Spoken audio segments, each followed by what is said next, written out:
Boa noite, senhoras e senhores. Sejam todos bem-vindos. É uma alegria para nós estarmos aqui, como sempre, né? Boa noite, Richardson. Boa noite, Túlio. Sejam bem-vindos, né? Pois bem, então, como de costume, a gente vai começar aqui com o Richardson, do nosso lado esquerdo. A primeira pergunta é sua, fica à vontade. Boa noite. Mais uma vez, obrigado pelo convite, né? Contribuir um pouco. Tem duas perguntas aqui que eu acho que elas vão no mesmo sentido. A primeira é como lidar com uma mãe que fala toda hora: vou te matar, minha filha, vou te matar. Tenho medo disto. A outra é, porque eu e minha filha, hoje ela está com 30 anos, nunca demos certo. Ela briga comigo por qualquer motivo. Diz que me odeia, mas eu a amo demais. As duas perguntas, elas vão de encontro à questão dos laços consanguíneos e dos laços espirituais. O que vem a ser isso? Nós temos que compreender que durante essa nossa estada aqui no plano terreno, nós estabelecemos algumas relações que aqui nós chamamos até de laços consanguíneos, que são os nossos familiares, né, os nossos entes queridos direto. Essas relações, né, dentro da doutrina espírita, ela vai nos esclarecer que a nossa posição hoje, enquanto pai, mãe, filho, irmãos, primos, tios, ela não é uma coisa aleatória. Ela vai de encontro aos nossos planos reencarnatórios, aos quais todos nós estabelecemos lá no plano espiritual. E esses encontros aqui, até marcados por esses laços sanguíneos, essas vinculações que a nossa própria matéria vai estabelecer, né, um com os outros, ela já é estabelecida lá em detrimento das nossas necessidades evolutivas, dos nossos resgates, das oportunidades de reparações das nossas faltas e também aí das provações, das expiações pelas quais nós temos que passar. Então, às vezes a gente até brinca e fala assim que os nossos familiares são as nossas dívidas diretas e os nossos amigos são os nossos irmãos de espírito, né? Porque nós escolhemos eles. E os entes queridos, nem sempre nós temos, né, um contato bom, como a gente está vendo aqui, tem algumas diferenças e às vezes elas se perdem, né? A gente não entende o porquê dessas diferenças, se nós formos debruçar somente pensando nas questões dos vínculos carnais, das relações pai, mãe e filho. Mas quando a gente vai para os vínculos espirituais, isso já fica mais claro, porque nós vamos ver que hoje eu ocupo uma posição de filho, daquele que ontem, em outra encarnação, ele pode ter me desviado, me prejudicado de alguma forma, e nessa encarnação ele aceitou vir como meu pai para ele ter a oportunidade de me direcionar, de me resgatar nisso. Hoje eu estou na posição de irmão. Os meus irmãos também são aqueles que, em reencarnações pretéritas, eles também podem ter tido, né, algum tipo de desvios, algumas consequências em detrimento das nossas relações. Então, os laços consanguíneos materiais, eles são estabelecidos de acordo com os nossos planos reencarnatórios, com as nossas necessidades de resgate, tá? Então, nós não somos familiares por acaso, não. Nós não estamos na família que estamos, não ocupamos a posição, né, nessa estrutura familiar por acaso. Então, ali que estão, com certeza, as nossas maiores dívidas. Também tem um lado positivo. Nas nossas famílias também se encontram aqueles que podem ter a capacidade de nos ajudar naquilo que mais necessitamos nessa reencarnação. Tá? Não vamos ver só pelo lado errado, não. Então, nós temos que pensar nisso. Tá? Então, essas diferenças, elas devem ser observadas, e aqueles familiares que nós temos essas diferenças, são os que nós temos que investir mais na questão da compreensão, do trato bom, do resgate com eles, do direcionamento, da harmonia necessária. Porque hoje nós não entendemos o porquê, como essa mãe fala, né? Não entendo porque minha filha me odeia. Mas, quando ela se debruçar por todas aí a sua trajetória reencarnacionista, ela vai entender que às vezes essa filha hoje que ela abriga é alguém que ela tem um compromisso com ela. E essa filha ainda está meio com dificuldade, né, de aceitar. Mas aproveita a oportunidade, né, o momento é esse aí.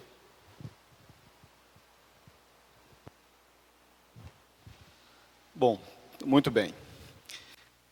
Tem uma pergunta aqui que ela é bastante recorrente, que diz assim: na prece da Ave Maria, diz: Santa Maria, Mãe de Deus. Afinal, Jesus é Deus ou não é? Bom, para o Espiritismo, não, né? Para o Espiritismo é muito claro a distinção entre esses dois seres. Deus é o Criador, Jesus é a criatura, assim como nós também somos. Então, Deus é Pai, Jesus é Filho, e para o Espiritismo essa distinção é bem clara. E se a gente analisar o Evangelho, né, o Novo Testamento, lá também é bem claro. Jesus se refere a Deus sempre na segunda pessoa. Eu vim de meu Pai, eu voltarei para o meu Pai, eu pedirei a meu Pai. Pai, perdoa-os, eles não sabem o que dizem, o que fazem. Enfim, ele se refere a Deus na segunda pessoa, então obviamente ele não é Deus. Agora, por que tem essa confusão, né? Até hoje nós trazemos essas confusões. Tem uma origem, uma natureza histórica nisso aí, e política inclusive. Os primeiros pensadores da igreja, logo quando foi sendo estruturado, né, os evangelhos, um dos primeiros pensadores da igreja era Orígenes. Orígenes, né, fazendo uma leitura dos evangelhos e uma interpretação desses evangelhos, ele entendia claramente que Jesus é filho de Deus. Mas, com o passar do tempo, as coisas foram se modificando. No ano de 325, aconteceu o chamado Concílio de Nicéia. Nicéia é hoje onde é a Turquia, é uma cidade que hoje está a Turquia. Pois bem, nesse concílio, o imperador chamava-se Constantino. Constantino, nós conhecemos bem a história dele, foi aquele imperador que assambarcou o cristianismo. Ele cessou a perseguição aos cristãos, né? Ele apaziguou aquela perseguição que existia na época. Pois bem, Constantino ele convocou esse concílio de Nicéia para discutir questões de natureza teológicas, né, artigos de fé, interpretações e tudo mais. E dentre essas discussões estavam a questão da divindade do Cristo. Pois bem, e aí então foi uma intensa discussão, porque tinham duas correntes que se debatiam, que se degladiavam, que era a corrente de Atanásio, que defendia que Jesus era Deus, e a corrente de Ários, que defendia aquilo que o Orígenes pensava, como a maioria pensava. Pois bem, então nesse concílio se reuniram aproximadamente 250 bispos para discutir essas questões. E aí, nessas discussões, sobressaiu a ideia de Atanásio. Por quê? Do ponto de vista político, era muito mais interessante você ter um Deus do que um filho de Deus. Então veja bem, os romanos tinham toda aquela cultura, né, pagã de idolatrar os chamados deuses romanos, né, os deuses gregos, que eram Mercúrio e tantos outros, né, Marte, que deram inclusive origem ao nome dos planetas, e tantos outros. Pois bem, então, ora, se eles tinham os deuses, eles não queriam filho de Deus, então eles queriam um Deus também. Então, já politicamente era interessante que Jesus fosse considerado Deus. E isso, com o passar dos anos, foi criando dogmas, surgiu o dogma da Santíssima Trindade, né? Deus, Espírito e Santo, Jesus, eram todos a mesma pessoa, o que não faz sentido. Então, para nós espíritas, está muito claro isso, interpretando inclusive o próprio Evangelho. Então, é isso aí.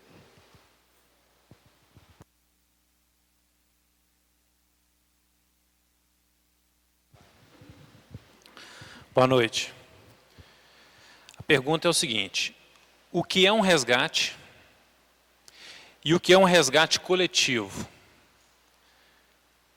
Primeiro nós temos que compreender que quando Deus cria o universo, Ele cria determinadas leis, leis da física, da química, da biologia. E uma das leis é que quando nós fazemos algo, nós precisamos responder por isso. O Cristo fala no Evangelho que tudo que plantamos, nós precisamos colher. Emmanuel afirma que não somos obrigados a plantar, mas se plantar, somos obrigados a colher. Então o resgate, para a doutrina espírita, é quando fazemos algo que fere a lei, que fere o próximo, e que nós teremos que responder por isso. É bom deixar bem claro que não é Deus que está nos cobrando, que não é Deus um homem, um ser vingativo. Isso é uma lei. Então nós estamos respondendo a uma lei universal, uma lei natural. É um resgate com as leis divinas. Não é com Deus. Deus não é vingativo, Deus não é mau.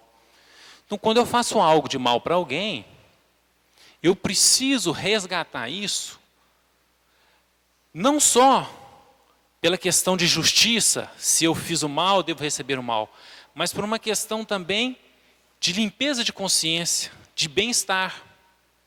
Imaginemos nós no mundo espiritual, e eu lá, gozando de tudo de bom, que é o reino de Deus, mas na minha consciência algumas marcas, alguns males que eu fiz na minha trajetória. Então eu não consigo conviver com isso. Aquilo fica na minha consciência, aquilo me aborrece. Então eu tenho a necessidade de retornar em uma reencarnação e resgatar e trabalhar aquilo para que eu me sinta confortável, para que a minha consciência se sinta livre daquele mal. Então esse é o resgate. É quando eu faço algo de ruim, um escândalo, é o que a Bíblia fala, a linguagem, e eu vou fazer algo para que eu possa resgatar aquele mal. E tem duas formas. Ou é com a dor, quando a gente sofre, quando tem uma doença, um problema, a gente está resgatando o mal, ou é através do amor, através da caridade. O Evangelho fala que o amor cobra multidão de pecados, né? Então, se eu não amar, se eu não for uma pessoa caridosa, consequentemente eu vou sofrer para que eu possa me reajustar com a lei divina e com a minha própria consciência. E o resgate coletivo é quando eu faço algo de errado em conjunto, né? Quando tem aí a participação de mais de uma pessoa, né? Vamos dar um exemplo de uma guerra, um grupo de pessoas aí patrocina a morte, o extermínio de muitas pessoas. Esse grupo de pessoas adquiriu uma dívida em conjunto, um grupo coletivo. Então elas podem pagar, ou elas podem resgatar, ou elas podem quitar isso juntos, né? Estou dando um exemplo, não é regra. Às vezes um acidente de avião, onde aí 70 pessoas, 50 pessoas vêm a falecer, isso na doutrina espírita é visto como um resgate coletivo.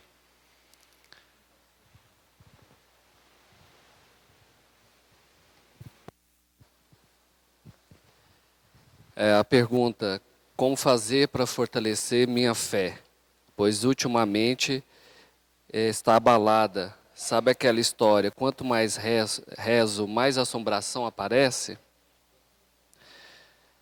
Então, a primeira questão que tem que ser refletida é que o nosso dia a dia, ele é decorrente da nossa faixa vibracional. É lógico que nós, continuamente, quando estamos aí, né, no nosso dia a dia, nas nossas atividades de trabalho, familiares e outras, nós nos deparamos com situações que ou nos reenergizam ou nos consomem.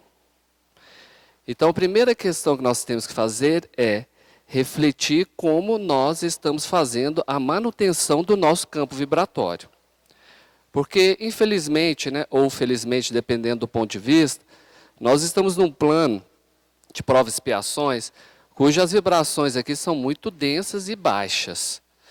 Então, nós ficarmos continuamente com as vibrações elevadas é muito difícil. Isso nos leva a sempre ter um exercício mental, né, fazemos essa reflexão de como anda o nosso campo vibracional. Porque muitas das vezes nós entramos numa frequência a qual ela é muito negativa. E, consequentemente, não tem como eu, estando numa frequência negativa, as coisas que eu realizo, assim como tudo aquilo que vem a mim, vem de uma forma diferente desta. Então, a espiritualidade sempre tem nos chamado a atenção para como anda o nosso alimento mental e espiritual. Porque nós estamos numa era agora a qual todos estão muito preocupados com a saúde do corpo físico. Isso é muito positivo, desde que não se torne obsessivo, né? Porque nós temos algumas situações que o cuidar, o zelar do corpo físico, da imagem do corpo físico, está se tornando a meta principal e ultrapassa, então, as questões do espírito. Aí nós estamos novamente ficando escravos da matéria. Mas nós não temos preocupado com o nosso alimento mental e espiritual. O mental, todo o nosso campo vibracional, ele é resultado dessa interação. De como anda o nosso corpo físico, como andam os nossos pensamentos e como andam os nossos sentimentos, né? O nosso eu espiritual. E nós vemos que as pessoas elas não têm preocupado com o alimento mental, principalmente. Nós vemos aí que há uma exploração das tragédias de forma demasiada. Você, às vezes, vê as famílias sentadas na frente da televisão, na hora do almoço, vendo um programa de jornal onde só mostram tragédias. O que isso está resultando para a sua mente, a sua saúde mental e para o seu espírito, para as suas vibrações? Eu achei uma orientação muito interessante de um mentor espiritual que ele colocou assim: nós não temos que nos isolar das tragédias, mas nós temos que refletir o que aquela tragédia pode nos ensinar, nos trazer de bom, para nós melhorarmos a nossa conduta, a nossa vida. Ou o que eu posso ajudar naquela tragédia. Hoje é o contrário. Se há um acidente de trânsito, as pessoas, ao invés de socorrerem as vítimas, elas estão lá tirando fotos para mandar nos grupos aí das redes sociais. Aonde nós estamos? E aí nós pensamos depois, as pessoas estão andando, a depressão, né? Hoje está assolando a humanidade. Os transtornos, as síndromes do pânico, as ansiedades. Por que será isso? Nós não estamos pensando no nosso alimento mental. E, consequentemente, isso prejudica a nossa faixa vibratória espiritual. Não é? Não tem como eu vibrar de uma forma e atrair coisas diferentes para mim. Se eu estou somente pensando em coisas ruins, alimentando a minha mente com imagens, com coisas ruins, lembranças ruins, sentimentos ruins, não tem como a minha vibração ser positiva e não tem como eu atrair para o meu lado espíritos com vibrações positivas. Então nós temos que refletir sobre isso. Então eu acho que é por aí que a gente começa a restaurar a fé da gente. Porque senão a gente fica muito envenenado. E nós estamos envenenando o nosso espírito. E a porta de entrada dele é o nosso coração e a nossa mente. Então, vamos refletir nisso.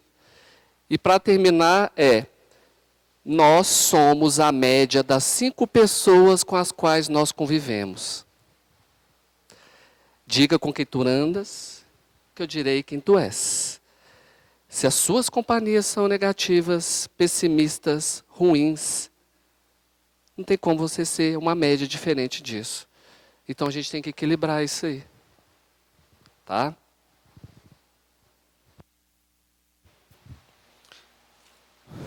Muito bem. Tem uma pergunta aqui bem capciosa, né? bem cabeluda, mas vamos lá. Quando eu era mais nova, eu fiz 3 abortos. Agora penso diferente, agora penso diferente. O que devo fazer? Bom, é difícil a gente responder essas coisas, né? Porque são coisas muito pessoais, muito íntimas, né? Mas enfim. Vamos pegar Jesus como referencial. Eu acho que o melhor referencial que a gente tem é dele, né? Então ele diz o seguinte: o amor cobre a multidão de pecados. Acho que você disse isso aqui há pouco, né, Túlio? O amor cobre a multidão de pecados. Então, se você considera isso um pecado hoje, né, entendendo que o pecado na visão espírita, ela tem uma leitura diferente, né? Essa palavra pecado, ela é muito religiosa, né? Muito piegas. Mas enfim, nós entendemos assim: o espírito, na sua trajetória de evolução, ele vai cometer erros, logicamente. Todos nós cotidianamente cometemos. Às vezes erros maiores, às vezes erros menores, enfim. Dependendo do modo como você trabalha isso, você elabora isso, você torna isso o seu aprendizado, né, e passa a não cometê-los. Então, normalmente a gente comete erros, aprende através da dor e não comete mais. Isso torna-se um aprendizado, enfim. Então, nessa questão do aborto, para você, digamos, reelaborar isso, é só através do trabalho. E esse trabalho é dentro da perspectiva mesmo da construção do bem. Então, se você considera que isso foi para você um pecado, ou um grande erro, e hoje você tem uma visão diferente com relação a isso, então você tem que tentar trabalhar num caminho diferente, que é o caminho do amor, o caminho do bem, né? Reconstruir aquilo que você acha que você fez de errado, né?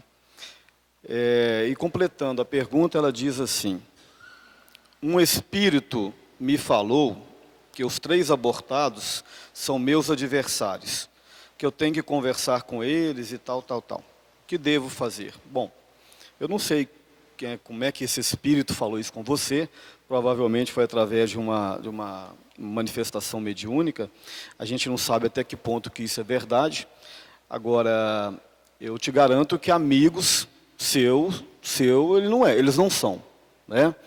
Diz aqui que são adversários, possivelmente, mas também pode ser possível que eles já estejam reencarnados, pode ser também que eles já tenham elaborados isso, enfim. Aí a gente traz mais um ensinamento de Jesus: quem tomar do arado não devereis olhar para trás. Então, se você tomou consciência de que isso está errado, né, o que você deve fazer? Mudar a sua trajetória. Não adianta você ficar lá parado lá atrás e remoendo este erro, este pecado, que isso com certeza não vai te fazer bem, não. Então, errou, tem consciência do seu erro, deixa ele lá para trás e caminha daqui para frente na direção correta. Quando Jesus fala assim, quem tomar do arado não devereis olhar para trás, é nesse sentido, né? Quem sabe como é que funciona o arado, né? Sabe como é que é lá na roça, né? Você vai com o arado, vai ali um cavalo ou um boi puxando na frente. Se você começar a olhar para trás para ver se você fez alguma coisa de errado, você vai errar também dali para frente. Talvez hoje Jesus diria assim, né? Quem estiver dirigindo um caminhão ou um carro, não fica olhando no retrovisor não, que você vai bater. Então você tem consciência do seu erro, elaborou, né, tomou consciência, vamos refazer o meu caminho e vamos seguir em frente. Qual o caminho? O caminho do bem, o caminho correto, né, o caminho do amor. E aí deixa a vida seguir. Agora, ela diz aqui no final que não tem vontade de ter filhos. Bom, se não tem vontade, paciência, né? A gente tem que respeitar. Mas tem outros caminhos que você pode seguir. Você pode trabalhar aí numa obra de caridade, você pode trabalhar aí num orfanato, ou você pode, sei lá, trabalhar com crianças como educadora, né? Enfim, tem várias maneiras de você mudar isso aí e redesenhar o seu caminho e reconstruir o seu caminho. É isso aí. A pergunta de hoje: os ETs têm colaboração evolutiva nas dificuldades terrenas? Têm e podem agir conosco na transformação benéfica do homem? A pergunta é se os extraterrestres, os ETs, podem contribuir na evolução da Terra, se eles podem nos ajudar. Primeiro a gente tem que falar qual que é a visão da doutrina espírita em relação a ETs. O que é um extraterrestre? Nada mais é do que uma criação de Deus, possivelmente mais inteligente e mais evoluído do que o planeta Terra, porque se conseguem aproximar, se conseguem ajudar, são mais evoluídos. Então não é nada muito diferente das pessoas que habitam aqui, porque o Pai é o mesmo, a criação é a mesma. A diferença é na evolução. É no corpo que eles estão utilizando, é na evolução. Por exemplo, o Chico afirma que em Marte, em Júpiter, existem seres lá mais evoluídos do que aqui. Já existem muitas fotografias e filmagens de satélites do planeta Marte, e lá não consegue captar nada. Não vê nenhuma civilização, nenhuma vida lá. Por quê? Porque a vida ali é uma vida mais espiritualizada, mais evoluída. Então ela está acontecendo em outra dimensão, em uma dimensão espiritual. Então nós não vamos conseguir ver. A gente não vai conseguir enxergar. Em Júpiter também não. Então é bom a gente deixar isso bem claro, porque senão vão falar que a obra do Chico é uma obra falsa, que a tese, que a ideia do Chico, ela não está compatível com a ciência. Bem, então se os ETs, né, que é a linguagem vulgar que a gente usa aqui, é um irmão nosso mais evoluído, ele pode nos ajudar. A gente vê isso nos exilados de Capela. O planeta Terra era um planeta primitivo, onde a gente aqui mal conhecia o fogo, e os capelinos estavam passando por uma transformação. Então aqueles espíritos que não queriam ter a evolução moral, mas já possuíam a evolução científica, com a permissão do Cristo, com a permissão de Deus, eles reencarnaram aqui, para que pudessem sofrer um período de depuração para ter sua evolução moral e, consequentemente, contribuir para o planeta Terra, porque já eram espíritos evoluídos na ciência. Aí nós vamos ver eles reencarnados, né, no povo egípcio, nos maias. A gente vê a evolução da engenharia, da agricultura. Eles desenvolveram um calendário muito perfeito. Então ali, através da sua evolução, eles contribuíram muito. Agora, de uma forma direta, chegar aqui uma nave espacial e trazer uma solução de uma doença, uma cura, isso é um pouco limitado, porque nós temos que percorrer esse caminho com as próprias pernas. Essa busca, nós temos que essa busca de estudo, de conhecimento científico, de descoberta de doença, isso é nosso mérito, como os outros povos conquistaram. Mas o Chico afirma, em uma das suas idas no programa Pinga Fogo, que no ano 2028 vai se instalar aqui no planeta Terra uma plataforma aonde vai se permitir a aproximação desses seres com mais constância. E eles vão poder nos auxiliar um pouco mais. Porque é chegado em um período de transformação, de regeneração, nós já estamos buscando muita evolução científica, e eles vão poder contribuir, mas de uma forma muito, muito delicada, de uma forma muito tímida, porque essa conquista, essa evolução, tem que partir da gente. É mérito nosso, nós que temos que estudar, nós que temos que correr atrás.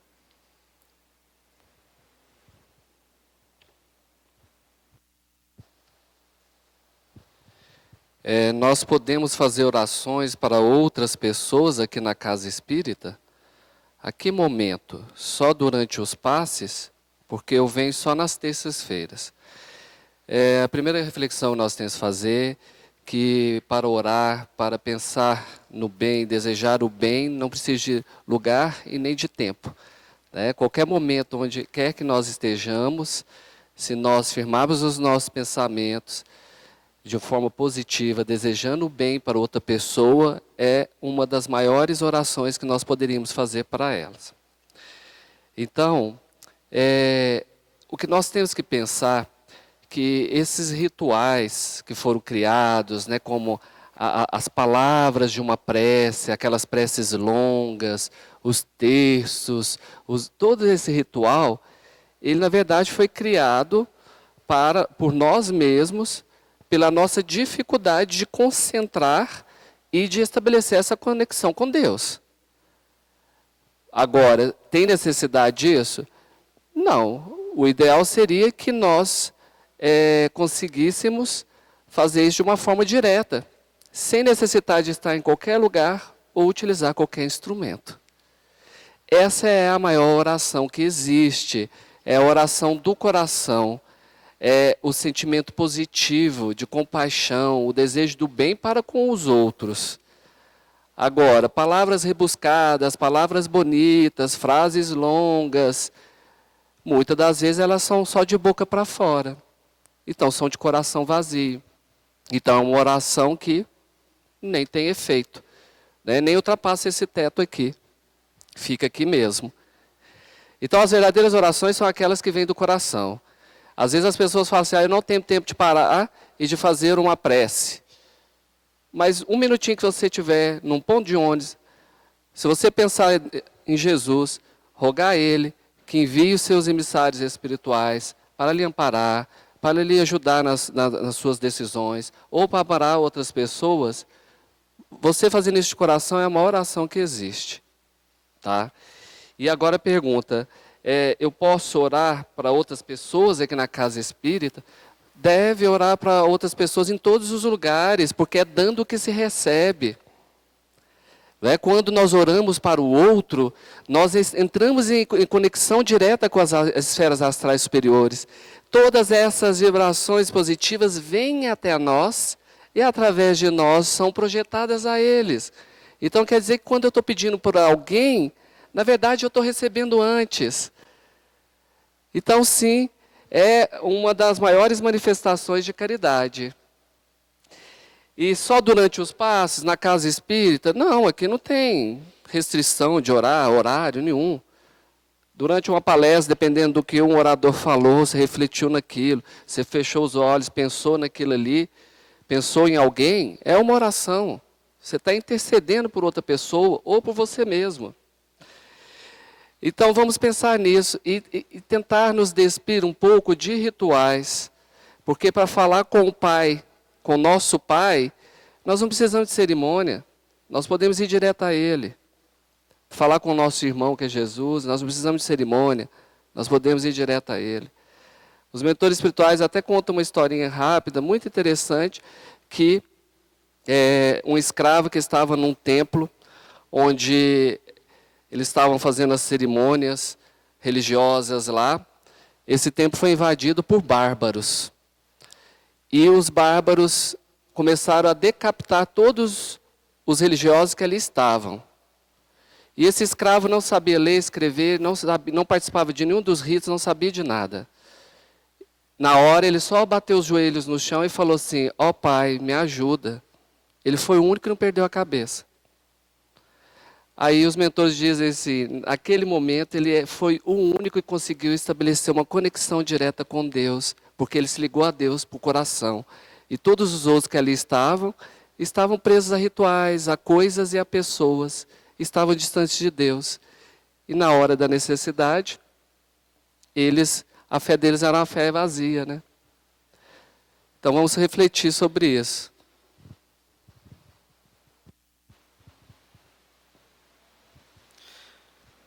Como o Espiritismo vê essa questão de ideologia do gênero?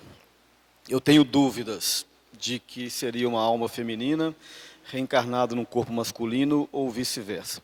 Bom, a doutrina espírita é uma doutrina nova, né? Ela tem aproximadamente 160 anos, então tem muitas questões que ela não tem um ponto de vista fechado, porque essa ideologia de gênero é uma coisa agora, né, dos tempos modernos, então não tem uma questão fechada. Tem opiniões que nós, como espíritas, podemos dar a respeito da questão.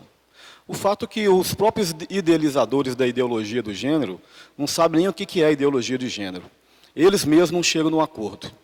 A Sociedade Americana de Pediatria e de Psicologia Infantil já chegaram à conclusão que ela não tem nem pé nem cabeça. Agora, há de se fazer uma distinção entre ideologia de gênero e identidade de gênero, que são coisas distintas, né? A pessoa pode reencarnar num corpo masculino e se identificar com o sexo, com o gênero feminino, ou vice-versa, isso é muito comum.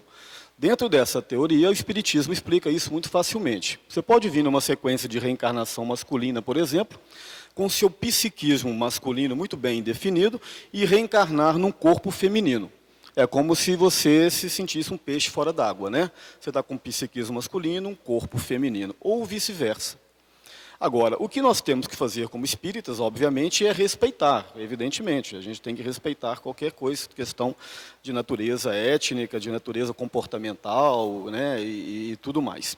Mas a ideologia de gênero, como eu disse, ninguém sabe exatamente o que é, porque as próprias pessoas não chegam no acordo o que é que ela seja realmente. O que a gente está vendo aí, né, um debate na sociedade, alguns sociólogos principalmente, tentando colocar isso a goela abaixo da sociedade e levar isso para as escolas, por exemplo, e estão causando muito mais confusão na cabeça das crianças, das pessoas, do que soluções. Então, a gente tem que tomar muito cuidado. Eu particularmente, eu fico com a ciência, eu fico com a biologia, né? A biologia só tem duas combinações cromossômicas, XX e XY, homem e mulher. Agora, como eu já disse, você pode estar numa estrutura física com psiquismo feminino ou numa estrutura feminina com psiquismo masculino. Aí, dentro dessa identidade de gênero, a pessoa pode fazer uma opção por buscar, né, um comportamento ou um gênero que seria, a princípio, oposto. Mas, independente da discussão, o que se tem que fazer realmente é respeitar as posições e as escolhas das pessoas.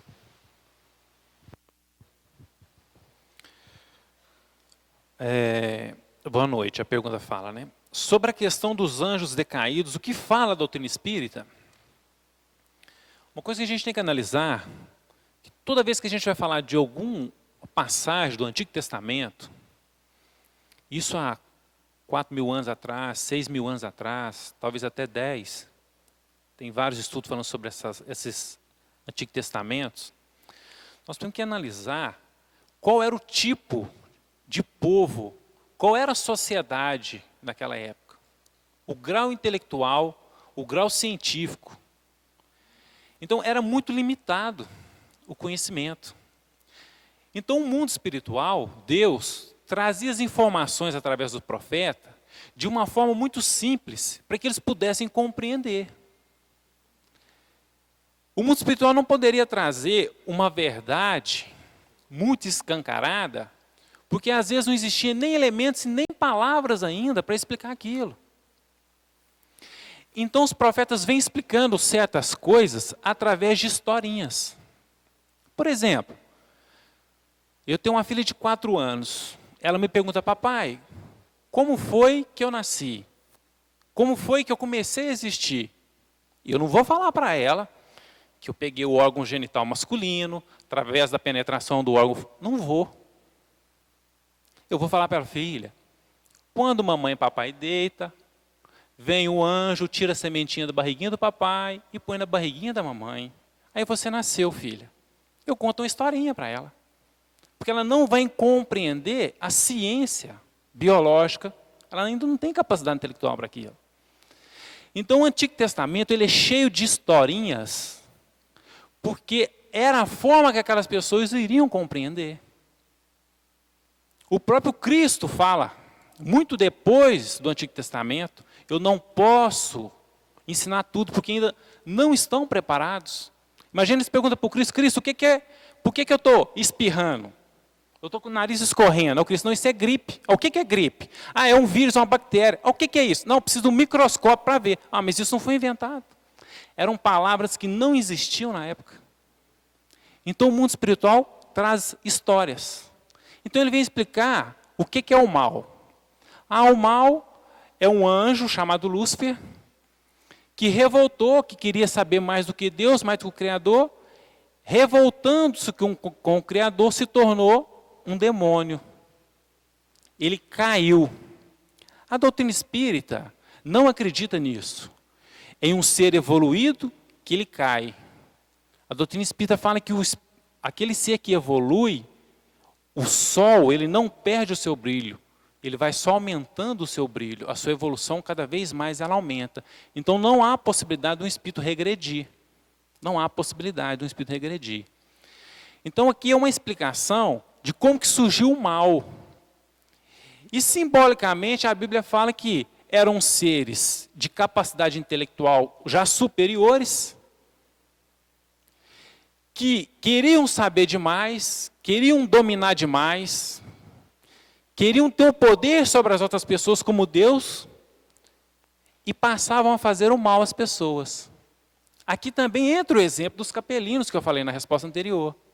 Eram espíritos extremamente evoluídos na ciência, que queriam saber demais, que eram muito orgulhosos, muito egoístas, e que decaíram para um planeta primitivo que era a Terra. Aí a gente vê uma linguagem simbólica. Então, falar de Antigo Testamento, a gente precisa estudar muito, precisa recorrer a muita ciência para tentar compreender, porque é algo muito antigo, para um povo muito antigo, e é uma linguagem muito simbólica. E tem continuando aqui a pergunta, ele pergunta, e fala um pouco do livre-arbítrio dos espíritos que já alcançaram a perfeição. O livre-arbítrio, à medida que o espírito vai evoluindo, ele vai aumentando. Isso é por uma questão de segurança. O espírito, quando ele é muito atrasado, existe, de certa forma, um determinismo que limita as suas ações, para que ele não possa errar muito. Porque para você dar liberdade, muita liberdade por um espírito que ainda está evoluindo, ele vai cometer muitos erros. Então, de certa forma, Deus vai trazendo certas limitações às pessoas, para que elas não adquirem muitos débitos, através de poder, através de riqueza.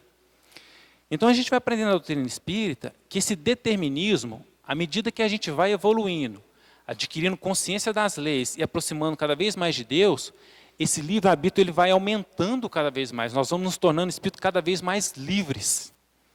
E quando a gente estuda as obras de Chico Xavier, em especial de André Luiz, a gente vai ver o que é um espírito evoluído, o que ele faz com o seu livre-arbítrio. A vontade desses espíritos de luz é de atender Deus. E quando fala em atender Deus, é trabalho e estudo. A alegria de um espírito de luz é trabalhar. Se nós ainda não aprendemos a amar o trabalho, não aprendemos a servir o próximo, nós não vamos suportar um plano superior. A gente vê nas obras do Chico que eles vivem constantemente em estudo e trabalho. Lá, Cristo reúne a sua caravana e vem na região umbralina socorrer. É o que a gente vê na obra de Humberto Campos, é trabalho. A gente aqui reúne as pessoas no final de semana para fazer um churrasco, para fazer uma festa. Não que isso seja errado, mas eu estou respondendo a pergunta, o que os espíritos de luz fazem com a sua liberdade? Então, o espírito de luz, quanto mais iluminado ele é, mais ele quer atender e servir, mais ele quer amar, mais ele quer aproximar, mais ele quer ajudar as pessoas. Então, é trabalho e estudo. Só fazendo aqui um complemento na fala do Túlio, se você me permite, viu, Túlio? O livro A Gênese de Allan Kardec, ele faz exatamente um contraponto à Gênese de Moisés. Então, tem muitas coisas que, como o Túlio muito bem colocou, que são metafóricas, né, aparentemente muito infantis. Allan Kardec explica isso de uma forma científica, inclusive a teoria dos anjos decaídos, né? Então, quem quiser pesquisar, é uma leitura muito, muito boa. Isso. A pergunta, é possível a pessoa morrer sem conhecer sua alma gêmea? Existe alma gêmea? Pergunto isso porque já estou com quase 30 anos e não me casei nem tenho namorado. Olha, a alma gêmea, ela remete a uma ideia de que nós somos espíritos partidos, né? Que nós estaríamos aqui uma parte buscando a outra parte. Isso dentro da doutrina não é verdade. É a metade da laranja, da maçã. Nós não somos partidos, nós somos espíritos, cada um com a sua individualidade. O que existe são os laços espirituais, as simpatias espirituais, que fazem com que os espíritos se aproximem e estabeleçam relações de união. O contexto de relacionamento aqui no plano terreno, ele se diferencia um pouco do contexto que envolve no plano espiritual. Porque no plano espiritual, primariamente, os espíritos se atraem pela capacidade que o outro tem de fazer com que ele progrida na sua evolução e também que ele possa ajudar o outro. Aqui no plano terreno, devido às questões materialistas, as coisas se desviam um pouco, né? Então, nós temos que pensar, no livro Nosso Lar, o André Luiz até se surpreende quando Lísias fala para ele que vai lhe apresentar a noiva dele, lá no plano espiritual. Aí o André Luiz fala assim, mas os espíritos aqui namoram? Ficam noivos, casam? Aí o Lísias fala para ele, sim, você tem que lembrar que o plano terreno é uma cópia mal feita do plano espiritual. Não somos nós aqui que estamos copiando o plano material, mas sim o plano material é uma cópia mal feita daqui. Então todos os comportamentos, a própria matéria que aqui, ela se molda muito em detrimento do que já existe no plano espiritual. Mas como eu lhes falei, lá no plano espiritual, a simpatia, né, os laços afetivos de união que movem os espíritos, eles se repousam principalmente na questão da que o outro tem para me complementar no sentido evolutivo. Tá?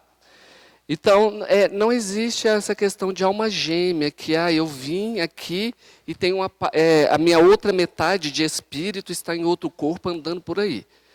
Né? Então, no kardecismo não tem isso. Parecer que o espírito foi rachado no meio, né? E uma parte foi para um corpo, a outra foi para o outro, e eles têm que se encontrar, não. Aqui no plano terreno, os relacionamentos, eles também vão muito de encontro aos planos reencarnatórios. E muitas das vezes nós já podemos traçar lá no plano espiritual, né, algumas possibilidades de união com determinadas pessoas. Possibilidades, chama plano, tá? Não é algo concreto. Mas nós já traçamos isso pela necessidade de resgate, de provação e de expiação. Então, pode sim ter essas pessoas que surgem aí, que nós temos a necessidade de estabelecer esses vínculos com elas e elas conosco, para nós termos a possibilidade de um ajudar o outro no resgate, na provação, na expiação. E aí depois vem os filhos, né, que são resultado até também de espíritos que estão vindo, que têm alguma relação com esse casal e que aí se torna uma família que precisa, cada um ajudar o outro a evoluir. Agora, outra questão que nós temos que pensar é o porquê das dificuldades de relacionamentos hoje aqui no plano terreno. É porque as pessoas estão vivendo a síndrome da Cinderela, sempre buscando a perfeição uns nos outros. E nós temos que lembrar que não existe ninguém perfeito. Nós mudamos de pessoas e mudamos de problemas. Então, nós temos que buscar a essência do outro, que apesar dos defeitos que ele tem, quais são as qualidades, elas valem a pena para que nós possamos estabelecer uma união e com o tempo eu até ajudar ele a minimizar ou corrigir os defeitos, assim como ele também os meus. Por isso que nós estamos tendo aí muita questão. E o narcisismo demasiado hoje que assola a humanidade, né? As relações estão sendo estabelecidas única e exclusivamente pela imagem física. O corpo físico está se degradando desde quando nós nascemos. E todo mundo vai envelhecer e vai morrer. O que fica é o sentimento, é o que se constrói, os laços afetivos. Então, por isso é que nós estamos tendo aí esse tempo de relacionamentos muito superficiais, muito vazios. E realmente, né, antes só do que mal acompanhado. Então, não preocupe que está com 30 anos sozinho, mas é preferível do que você estabelecer uma relação aí que vai trazer mais prejuízo, né, do que benefício. Você acabou de deixar muita gente decepcionada agora, viu, Richard? Não é? Principalmente as mulheres, né? Respeite o livre-arbítrio. Eu escrevo a minha história e você escreve a sua. Estou errado? Eu não sei se está me xingando, o que é. Não é exatamente assim, não. Por quê? O livre-arbítrio é uma conquista do homem, né? O homem desenvolve a razão, estrutura a razão e conquista o livre-arbítrio. Aquela simbologia da maçã, lá na Gênese de Moisés, que a gente acabou de abordar aqui, É exatamente isso. Quando o homem come a maçã, é quando ele tem acesso ao conhecimento. Mas o acesso ao conhecimento, quer dizer, a estruturação da razão, ele nasce o livre-arbítrio, mas também nasce as responsabilidades.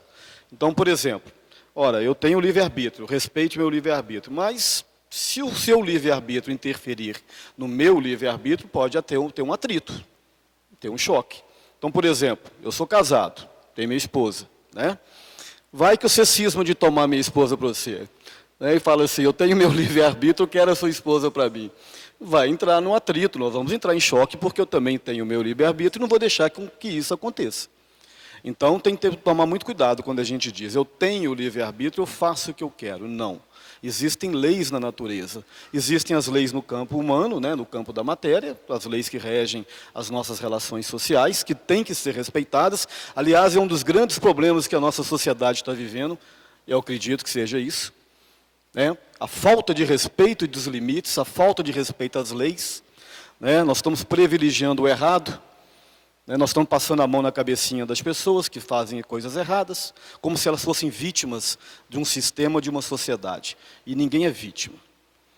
Então nós temos regras, leis humanas, que têm que ser respeitadas, infelizmente não estão sendo respeitadas, por isso esses conflitos diários que nós estamos vivendo. O nosso amigo Túlio aqui, que é da Polícia Militar, pode dizer com mais propriedade o que eu estou dizendo, né? Pois bem, existem as leis espirituais, as leis divinas, que essas estão acima de qualquer leis humanas. Então, essa questão de livre-arbítrio está atrelado a uma estrutura de responsabilidades. Quando a gente adquire o livre-arbítrio, quando a gente come a maçã, a gente traz um combo, né? É a maçã, é a responsabilidade, né? A lei de causa e efeito, as consequências dos erros que nós cometemos. Aí vem Jesus e diz, quem mais saberei, os que mais saberão, mais serão cobrados. Ou seja, quanto mais conhecimento você adquire, quanto mais experiências você tem, mais responsabilidade você tem no uso do seu livre-arbítrio. Né? Então, essa questão é uma questão que a gente tem que analisar nesse sentido aqui. Eu não sei se o nosso tempo está acabando, cadê a coordenadora? Tem alguma pergunta aí? Então pode seguir então. Podemos fazer oração para as pessoas que já morreram, as desencarnadas, em nosso lar, ou isso é prejudicial para nós? Pergunta é o seguinte, eu lá na minha casa, eu posso fazer oração para uma pessoa que já desencarnou? Isso vai me prejudicar? Bem, é uma pergunta interessante, porque as pessoas levam muito para um lado espiritualístico, né?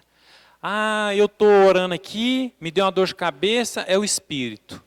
Ah, eu estou com vontade de espirrar, eu estou sofrendo uma manifestação. Então, quer dizer, as pessoas tendem muito a espiritualizar as coisas e colocam muita mania e muito mito. A questão é a seguinte, e isso é aconselhável, você orar para uma pessoa que desencarnou. No livro Voltei, do irmão Jacob, psicografado por Chico, lá descreve um senhor que já está desencarnado e fala que um grupo de pessoas dentro de um carro começa a orar para essa pessoa e essa pessoa começa imediatamente a receber essa energia. Isso traz para ela um conforto. Essa energia ajuda ela no seu desligamento do corpo, que ela tinha acabado de reencarnar. Isso traz para ela um alívio, traz uma serenidade. Então, nós devemos fazer isso até por caridade. Isso não vai trazer mal nenhum para você. A pessoa que está orando, a pessoa que está ajudando, a pessoa está ligada a Deus, está ligada a Cristo, está ligada à caridade, ela está protegida.